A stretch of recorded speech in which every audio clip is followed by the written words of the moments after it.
Hello student, आप सभी का study with Satyabhama Singh YouTube channel में स्वागत है। तो आज हम वो इम्पोर्टेंट क्वेश्चन करने वाले हैं महिला सुपरवाइजर के लिए जो आपके पेपर में आपको ज़रूर मिलेंगे। ठीक है, तो ये सबसे इम्पॉर्टेंट क्वेश्चन है। आप अगर पेपर देख के आए होंगे तो वो लोग देख रहे हैं तो उन्हें भी क्वेश्चंस मिलने वाले हैं कि मैंने जो क्वेश्चंस कराए कि उनमें से आए हैं या नहीं, और जो एग्ज़ाम आगे होने वाले हैं उनमें भी आपको क्वेश्चंस देखने को मिलेंगे। तो आप सभी लोग अच्छे से अपनी मेहनत कीजिए और पेपर में अच्छा स्कोर करने के लिए ऐसे ही अच्छे अच्छे क्वेश्चन देखते रहिए ताकि आपका सिलेक्शन नहीं रुके। और ये योगदान आपके सिलेक्शन में मेरा भी हो सकता है, क्योंकि आप जहाँ पढ़ रहे हैं बिल्कुल ऑथेंटिक पढ़ रहे हैं, कुछ भी गलत नहीं पढ़ रहे हैं और आप लोग अपनी तैयारी को बहुत अच्छी दिशा में जा रहे हैं आप लोग, क्योंकि आप लोग डेली ही बहुत अच्छे से पढ़ रहे हैं और आपका स्कोर भी अच्छा जाएगा। ठीक है, तो हम लोग जो क्वेश्चंस आज जो करने वाले हैं सॉल्व, वो आपके एग्जाम के पैटर्न के अनुसार हैं और जो प्रीवियस यानी आपके 2-3 दिन में पूछे गए हैं वो आपके प्रश्न हैं, और कुछ एक्स्ट्रा को प्रश्न हैं जो संभावित आ सकते हैं, क्योंकि मैंने जो क्वेश्चन पेपर बनाया है वो जो ट्रेंड चल रहा है आपके पेपर का उसके अनुसार ही बनाया है। ठीक है, तो जो ट्रेंड हम जो हमारा एग्ज़ाम फॉलो कर रहा है हम भी उसी ट्रेंड को फॉलो करेंगे, क्योंकि हमारी नीड क्या है, एग्ज़ाम के ट्रेंड को समझना। तो और चलो स्टार्ट करते हैं बिना किसी देर के। तो पहला क्वेश्चन आपका क्या है, टीकाकरण कार्यक्रम का उद्देश्य। क्योंकि इस तरह के क्वेश्चन पूछे जा रहे हैं उद्देश्य से संबंधित, तो हमें भी पता होना चाहिए।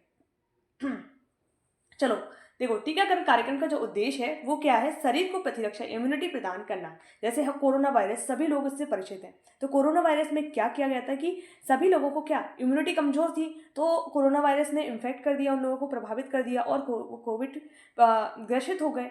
तो इसी तरह से वो उसके लिए हम पहले से इम्यूनिटी अपने अंदर डेवलप कर लेते हैं। जैसे कि हमारे अंदर कोविड-19 की वैक्सीन लगी थी तो वो क्या था, एक इम्यूनिटी हमारे अंदर चली गई थी, मतलब जो आपका कोविड-19 का वायरस था वो हमारी बॉडी में पहले से इंसर्ट कर दिया गया था। तो वो अब दूसरा नया वायरेंट आएगा तो उसको हमारी बॉडी में प्रवेश नहीं करने देगा। तो इसका उद्देश्य वही है, शरीर को क्या करना है, इम्यूनिटी प्रदान करना है। नेक्स्ट क्वेश्चन क्या है, बीसीजी का टीका किस रोग से बचाता है। जो बीसीजी का टीका है आपका टीबी का टीका है, वो बचाता है आपका टीबी से।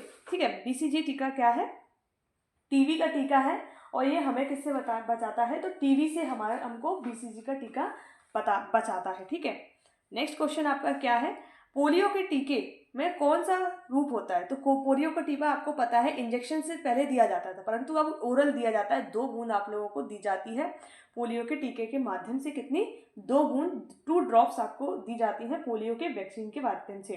पोलियो वैक्सीन को आप किस टेम्परेचर पर स्टोर करके रखते हो, तो 20 डिग्री सेंटीग्रेड से आपको याद रखना है, क्योंकि ये पूछा गया है, कुछ लोगों ने बताया था। तो आप लोग इसको बहुत अच्छे से ध्यान रखना है। और एक चीज़ और देख लीजिए, पोलियो का जो कार्यक्रम शुरू किया गया था 1995 में किया गया था, उन्मूलन कार्यक्रम, और पोलियो को भारत से समाप्त कर दिया गया 27 मार्च 2014। तो ये 3-4 क्वेश्चन हमने इसके साथ ही कर लिए। नेक्स्ट है, डीपीटी का टीका का पूरा नाम क्या है। डिप्थीरिया है, टिटनेस है और काली खांसी इसका यानी पर्ट्यूसिस है। डिप्थीरिया, पर्ट्यूसिस एंड काली खांसी। ठीक है, टिटनेस है।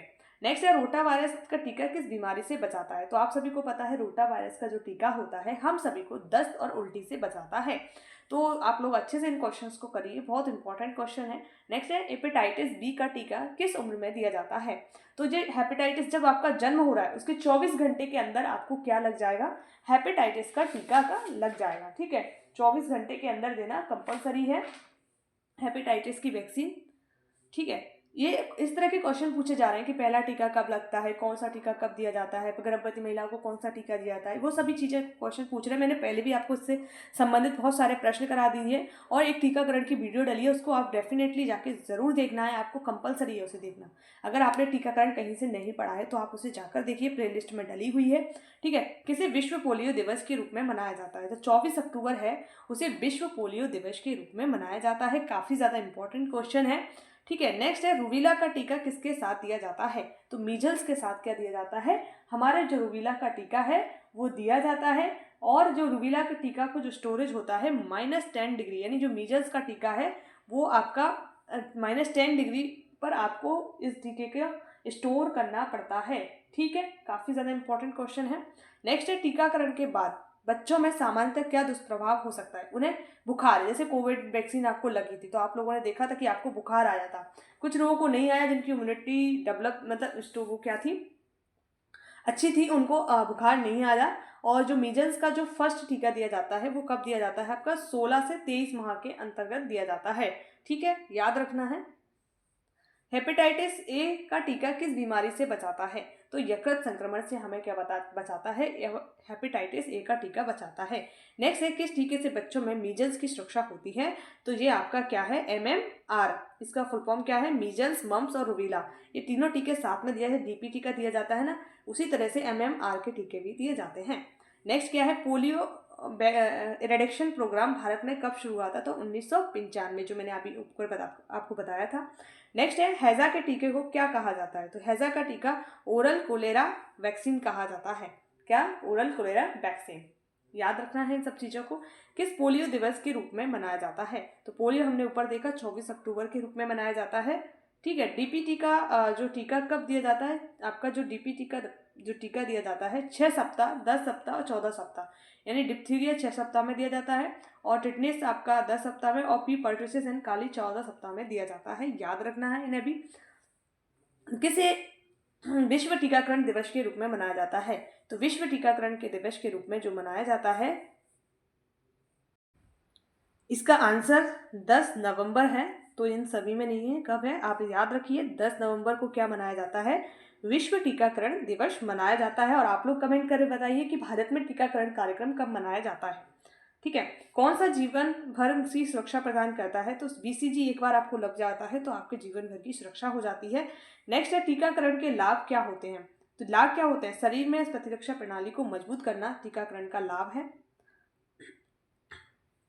नेक्स्ट है, कौन सा टीका बच्चों को जन्म के बाद पहले दिन दिया जाता है, तो हेपेटाइटिस B का टीका है, बच्चों को जन्म के पहले दिन दिया जाता है। नेक्स्ट है, क्या पोलियो उन्मूलन अभियान के अंतर्गत सभी बच्चों को टीका लगवाना अनिवार्य है, जी सभी बच्चों को टीका लगाना कंपलसरी है पोलियो उन्मूलन अभियान के अंतर्गत।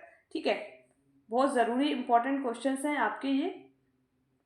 और जो आपका कुछ एक क्वेश्चन आप देख लीजिए कि जापानी इंसेफेलाइटिस का जो टीका है वो 2016 में लगाना प्रारंभ हुआ था। ठीक है, और एक और चीज़ देख लिए कोविड से संबंधित, जैसे कोवैक्सीन है और कोविडशील्ड है। ठीक है, कोवैक्सीन को जिसने बनाया था वो भारत बायोटेक है और कोविडशील्ड को सीरम इंस्टीट्यूट और एस्ट्राजेनेका कंपनी है उसने बनाया था।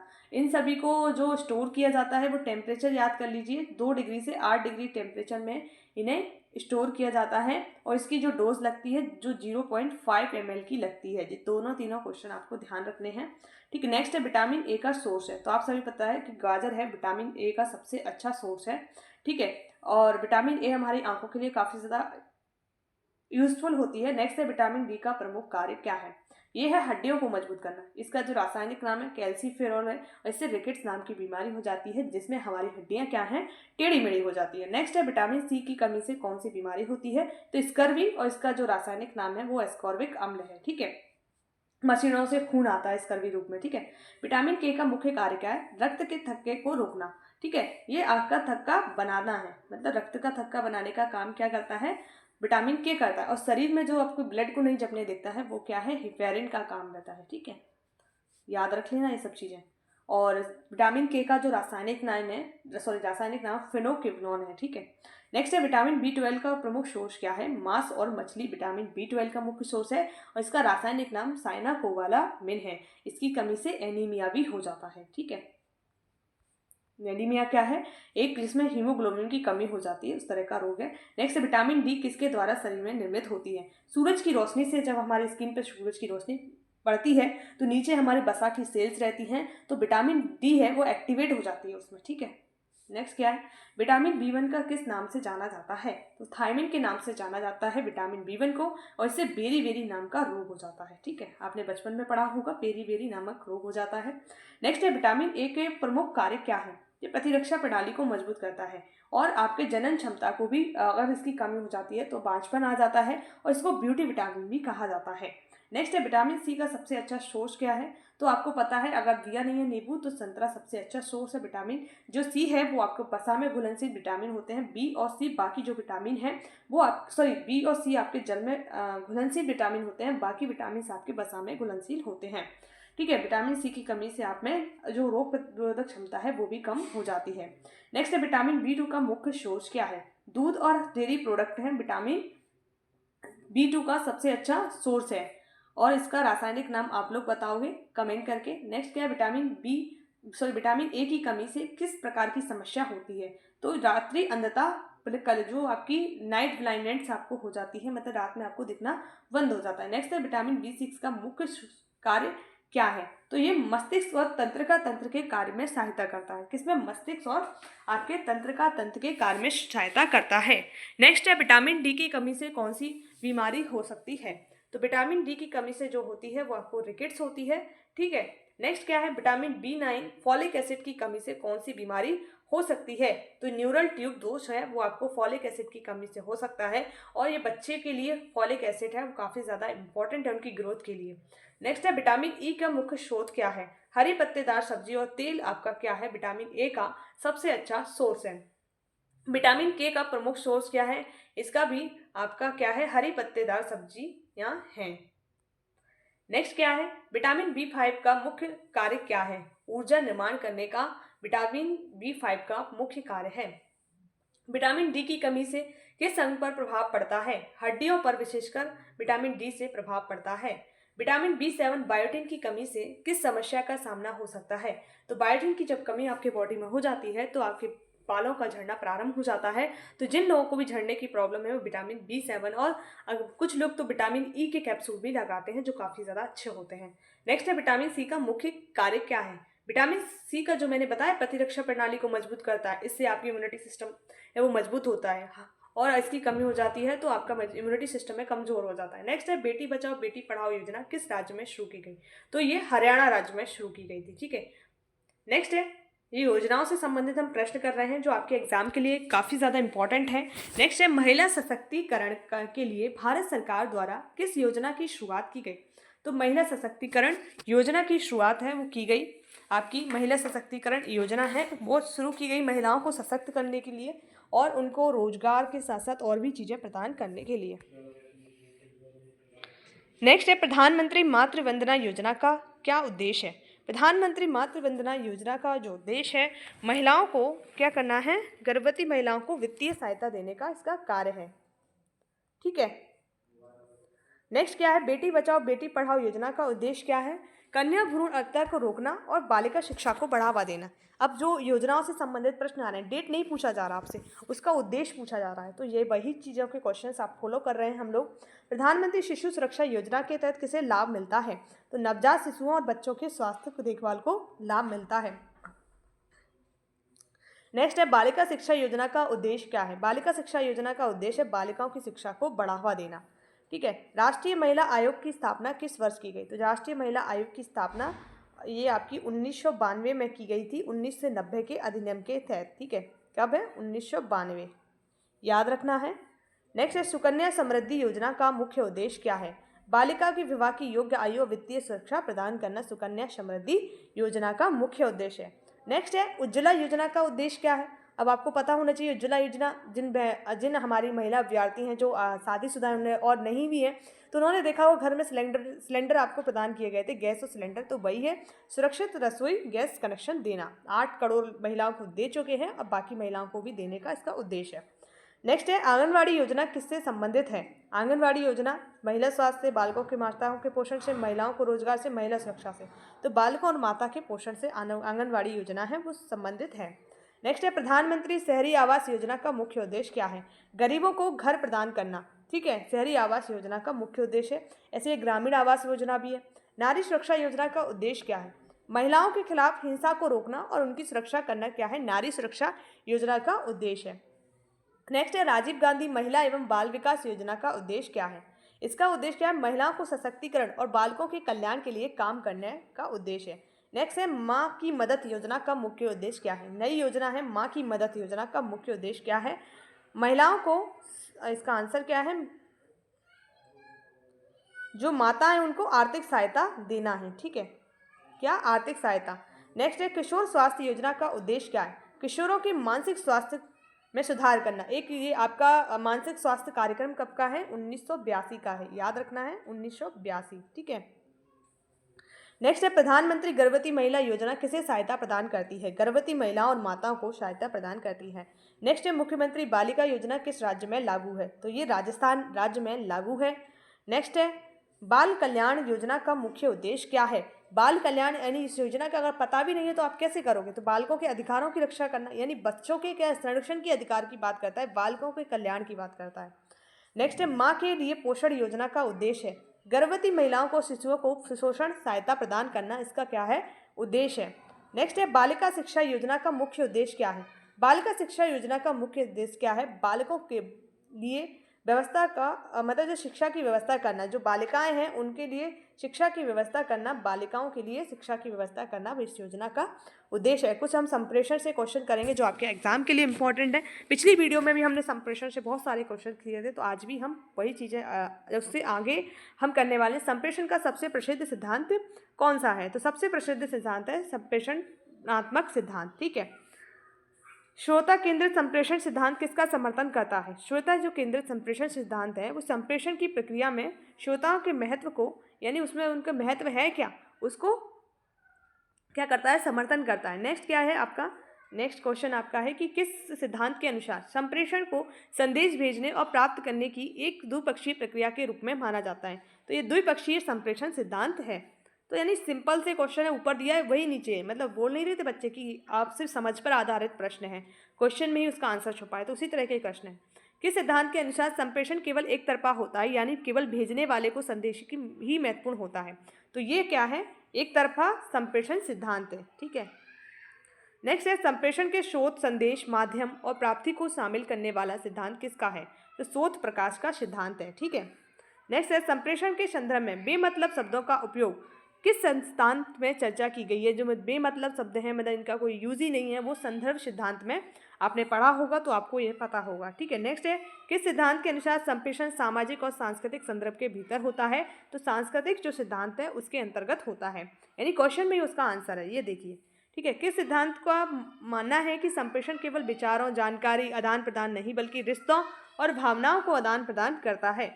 तो ये है संवाद सिद्धांत, ऑप्शन नंबर ए। नेक्स्ट क्या है? संदेश में शब्दों के चयन और प्रतीक, शारीरिक हावभाव किस संप्रेषणात्मक सिद्धांत से संबंधित हैं? तो ये आपके सांकेतिक सिद्धांत है उससे संबंधित है। किस सिद्धांत में संप्रेषण केवल व्यक्तिगत अनुभवों, संदर्भों और मनोवैज्ञानिक प्रक्रिया के आधार पर देखा जाता है? तो ये व्यक्तिगत संदर्भ सिद्धांत है। क्या है? व्यक्तिगत संदर्भ सिद्धांत है इसका आंसर। नेक्स्ट क्वेश्चन क्या है अपना? ये है अपना एक संदेश का अर्थ केवल भाषाओं पर नहीं निर्भर करता बल्कि वह सांस्कृतिक और सामाजिक संदर्भ पर निर्भर करता है। यह कथन के सिद्धांत से संदर्भित है? तो बताइए इसका आंसर क्या है? इसका आंसर है सांस्कृतिक सिद्धांत। ठीक है। क्या है? सांस्कृतिक सिद्धांत। नेक्स्ट क्या है? इसमें पूछा गया है कि संप्रेषण के सिद्धांत के अनुसार संदेश की व्याख्या केवल संप्रेषण के श्रोता या भेजने वाले पर निर्भर नहीं करती बल्कि प्राप्तकर्ता की भूमिका भी महत्वपूर्ण होती है। यह किस सिद्धांत का हिस्सा है?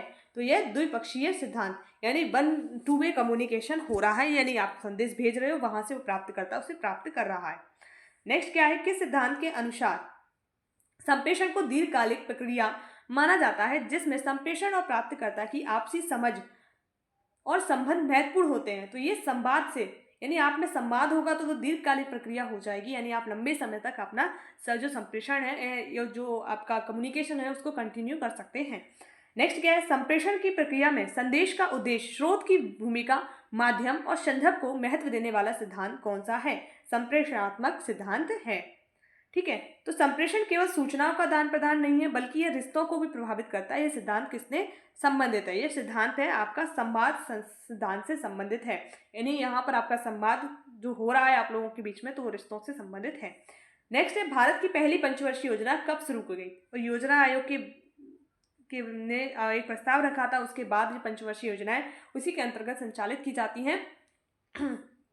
तो जो पहली पंचवर्षीय योजना है वो कब शुरू की ये पूछा जा रहा है। 1951 से 1956 का समय क्या था? फर्स्ट पंचवर्षीय योजना का था।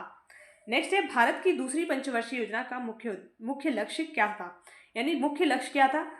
औद्योगिकरण और भारी उद्योगों का विकास। पहली का कृषि विकास था। ठीक है। नेक्स्ट है भारत में पंचवर्षीय योजना को हरित क्रांति किस दौरान शुरू की गई थी? तो हरित क्रांति आपको पता है 1966 में शुरू की गई थी। उस समय तीसरी पंचवर्षीय चल रही थी, परंतु योजना अवकाश आ गया। तो अगर आपका योजना अवकाश नहीं आता है तो आप तीसरी पंचवर्षीय योजना लगा के जाओगे, और अगर वो योजना अवकाश आ जाता है 1968 वाला, तो आप क्या लगाओगे? योजना अवकाश। ठीक है, इसमें दोनों चीजें याद रखना। भारत की चौथी पंचवर्षीय योजना का मुख्य उद्देश्य क्या है? इसका मुख्य उद्देश्य है आत्मनिर्भर की ओर बढ़ना। ठीक है, स्थिरता के साथ आत्मनिर्भर की ओर बढ़ना, ऑप्शन नंबर सी इसका आंसर है। नेक्स्ट है भारत में पंचवर्षीय योजना में उदारीकरण और निजीकरण की शुरुआत किस योजना में की गई थी? तो वार्षिक योजना 1990-92 की में शुरू की गई थी। ठीक है, नेक्स्ट है आठवीं पंचवर्षीय योजना की अवधि क्या है? तो आपको पता है 1992 से 97 में आठवीं पंचवर्षीय योजना की अवधि है। इससे पहले योजना अवकाश लगा था, आपको पता है। ठीक है, 90 से 92 में। नेक्स्ट है भारत की पहली पंचवर्षीय योजना में कितने करोड़ का बजट था? तो 1500 करोड़ का बजट रखा गया था इस योजना में। नेक्स्ट क्वेश्चन है भारत में आठवीं पंचवर्षीय योजना का मुख्य उद्देश्य क्या है? तो मानव संसाधन का विकास करना। ठीक है, किसका? मानव संसाधन। मिलर मॉडल पर आधारित थी, ये भी याद रखना है। और हम जितने भी क्वेश्चन कर रहे हैं आपके एग्जाम में डेफिनेटली इनमें से आपको देखने को मिलेंगे, क्योंकि बहुत सारे एमसीक्यूज हमने कर लिए हैं। तो अगर हम बहुत ज़्यादा एमसीक्यूज लगा लेते हैं तो पूरा चैप्टर ही हम रिवीजन कर लेते हैं, ये उद्देश्य होता है एमसीक्यूज लगाने का। नेक्स्ट क्या है? भारत की 9वीं पंचवर्षीय योजना का मुख्य उद्देश्य क्या है? तो सामाजिक न्याय और समानता के साथ आर्थिक समृद्धि। क्योंकि इस तरह के क्वेश्चन पूछे जा रहे हैं तो हम लोगों ने उनको कंसिडर किया है, तो हम वही पढ़ेंगे जो हमारे एग्जाम के लिए इंपॉर्टेंट है। नेक्स्ट है भारत की पहली पंचवर्षीय योजना का मुख्य उद्देश्य क्या था? कृषि। दूसरी का औद्योगिकरण। ठीक है, नेक्स्ट है भारत की पंचवर्षीय योजनाओं में नवीन औद्योगिकरण का लक्ष्य किस योजना के दौरान था? तो इस 7वीं पंचवर्षीय योजना के दौरान। नेक्स्ट क्या है? भारत की 6ठी पंचवर्षीय योजना का मुख्य उद्देश्य क्या था? गरीबी निवारण तथा रोजगार। अगर पूछा जाए गरीबी उन्मूलन का जो नारा दिया था वो 5वीं पंचवर्षीय योजना, और ये आपका 13 जो मार्च का पेपर हुआ था शिफ्ट फर्स्ट का, वो उसमें पूछा गया था। ठीक है, नेक्स्ट है भारत में पंचवर्षीय योजनाओं की शुरुआत किस वर्ष हुई थी? तो 1951 रिपीट हो चुका है, कोई बात नहीं, रिवीजन ही है हमारा। भारत में नीति आयोग कब बना? तो जो नीति आयोग आपको पता है 2005-15 में बना था, 1 जनवरी 2015 को याद रखना है। योजना आयोग को समाप्त करने के बाद बना था ये। भारत की, और इसके जो अध्यक्ष होते हैं वो प्रधानमंत्री होते हैं, याद रखना है। और तो उस समय पीएम मोदी थे, तो मोदी जी ही थे। ठीक है, भारत की दूसरी पंचवर्षीय योजना का मुख्य उद्देश्य क्या है? औद्योगिकरण और भारी उद्योगों का विकास करना दूसरी पंचवर्षीय योजना का मुख्य उद्देश्य है। भारत में 7वीं पंचवर्षीय योजना का मुख्य उद्देश्य क्या है? आर्थिक विकास दर में वृद्धि करना 7वीं पंचवर्षीय योजना का उद्देश्य है। नेक्स्ट है भारत की पंचवर्षीय योजनाओं में संरचनात्मक सुधार की शुरुआत किस योजना से हुई? तो ये आपकी शुरुआत हुई थी आपकी 5वीं योजना से। संरचनात्मक सुधार की बात करने लगे थे, स्ट्रक्चर सुधार की। नेक्स्ट क्या है? भारत में जो मनरेगा है वो कब आया था? आपका मनरेगा आपको पता होगा 2006 में आया था। 2006 में कौन सी 10वीं पंचवर्षीय योजना चल रही थी। नेक्स्ट है भारत में 11वीं पंचवर्षीय योजना के दौरान कितने प्रतिशत आर्थिक वृद्धि का लक्ष्य रखा गया था? तो 9% रखा गया था, परंतु प्राप्त हम 8 ही % कर पाए थे। ठीक है, याद रखना है। नेक्स्ट है भारत की 10वीं पंचवर्षीय योजना का मुख्य उद्देश्य क्या है? तो समावेशी विकास और गरीबी उन्मूलन। ये 10वीं पंचवर्षीय योजना का क्या है? उद्देश्य है।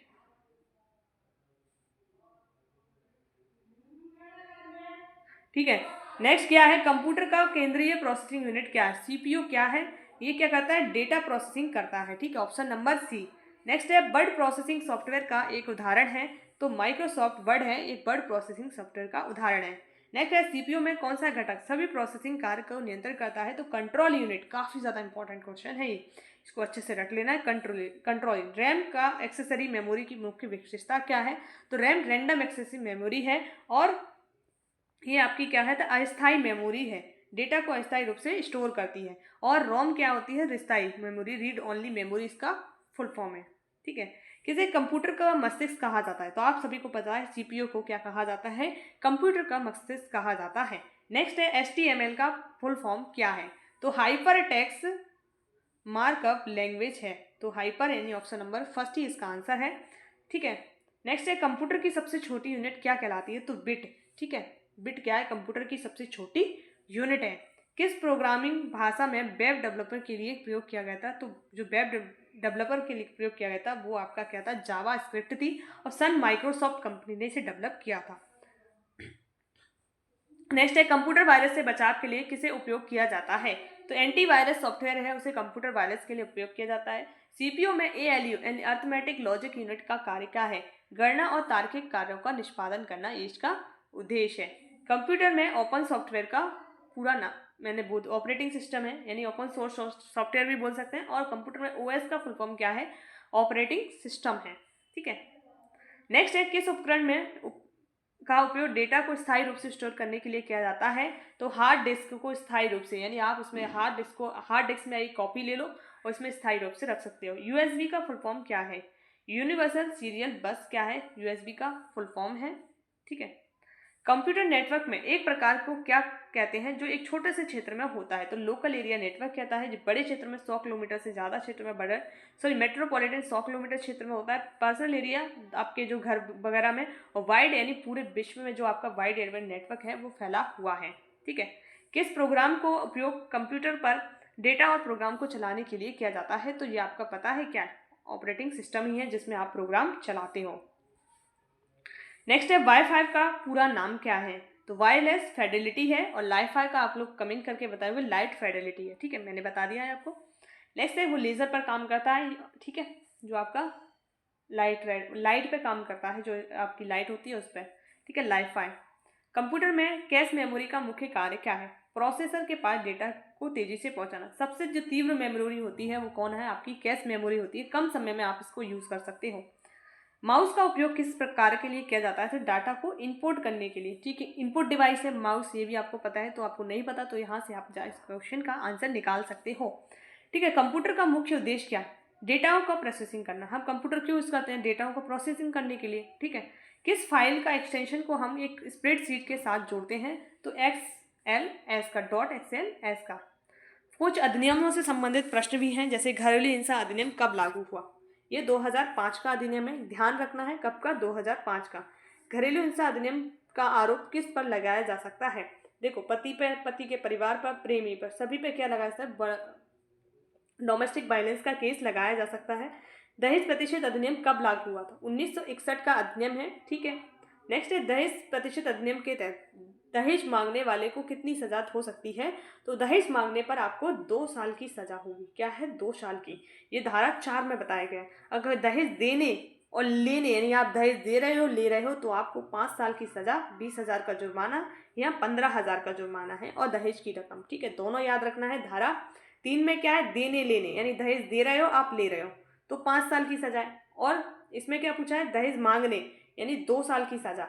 मांगने पर आप 2 साल की सजा दोगे, और 10,000 जुर्माना, और यहाँ 15,000 जुर्माना। ठीक है। पॉक्सो एक्ट का पूरा नाम क्या है? तो आपको पता है, protection of sexual offences against children act. ठीक है, प्रोटेक्शन है ऑप्शन नंबर फर्स्ट। मैंने प्रिवेंशन लगा दिया है, प्रोटेक्शन है। ठीक है। नेक्स्ट क्या है? पॉक्सो एक्ट में बालकों के लिए यौन उत्पीड़न की उम्र सीमा क्या है? 18 साल के बच्चे के साथ, उस पर 2 कैटेगरी, 12 साल को अलग से डिफाइन किया गया। इससे ऊपर ये जघन्य अपराध है, इसमें आपको मृत्यु दंड दिया जा सकता है। ठीक है। इससे कम एज के बच्चों के साथ, इस एज के साथ बच्चों के साथ आप रेप करते हो, कोई भी सेक्सुअल एक्टिविटी करते हो, तो आपको इतना सजा हो सकती है। और इससे ऊपर करते हो तो आपको ताउम्र, यानी उम्र तक आपको रहना पड़ेगा। नेक्स्ट है बाल विवाह निषेध अधिनियम के अनुसार एक लड़की के विवाह की न्यूनतम आयु क्या है? तो लड़की की 18 और लड़के की पूछा जाता तो 21 साल होती। तो दोनों क्वेश्चन हमने यहाँ देख लिए। नेक्स्ट है बाल संरक्षण अधिनियम, protection of the women and women from domestic violence act के तहत महिलाओं को किस प्रकार की सुरक्षा प्रदान की जाती है? तो शारीरिक, मानसिक, वित्तीय, ये सभी सुरक्षा महिला को क्या है? प्रदान की जाती है। यौन उत्पीड़न अधिनियम कब लागू हुआ? ये पूछा जा रहा है। ये 2013 में लागू हुआ। ठीक है, कब? 13। नेक्स्ट है घरेलू हिंसा अधिनियम के तहत महिलाओं को कौन सी सुरक्षा प्रदान की जाती है? तो संरक्षण आदेश, रिहाई आदेश, पुनर्वास आदेश, ये सभी सुविधाएं महिलाओं को प्रदान की जाती हैं। नेक्स्ट क्या है? दहेज प्रतिशत अधिनियम के तहत दहेज मांगने वाले को, व्यक्ति को किस प्रकार की सजा दी जाती है? तो जुर्माना और कारावास दोनों दी जा सकती हैं, जो मैंने आपको अभी ऊपर बताया उसी तरह। पॉक्सो एक्ट में बलात्कार के आरोप के लिए न्यूनतम सजा कितनी है? 7 साल। ठीक है। नेक्स्ट क्या है?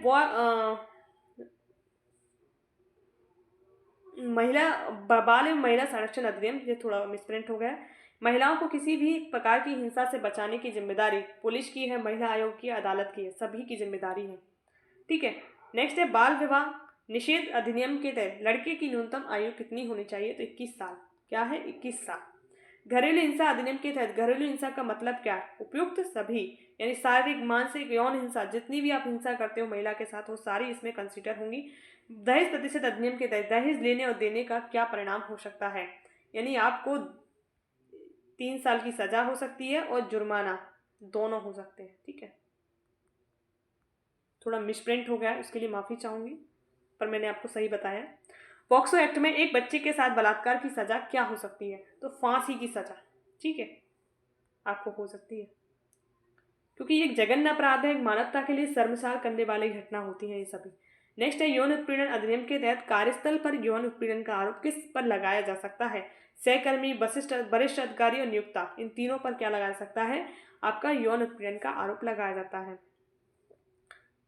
बाल एवं महिला संरक्षण, ये बाल है और संरक्षण अधिनियम के तहत महिला को किस मामलों में कानूनी सुरक्षा दी जाती है? तो सभी मामलों में क्या दी जाती है? कानूनी सुरक्षा दी जाती है। घरेलू हिंसा अधिनियम के तहत महिलाओं को किस प्रकार का संरक्षण आदेश दिया जा सकता है? तो सभी, यानी न्यायिक आदेश, पुलिस आदेश, पुनर्वास आदेश। ठीक है। दहेज प्रतिशत अधिनियम के तहत दोषी कितने साल तक सजा की जा सकती है? देखो 3 साल तक तो उसे सजा दी जा सकती है दोषी को। ठीक है। नेक्स्ट है पॉक्सो एक्ट में बाल यौन उत्पीड़न के अपराध के लिए क्या सजा है?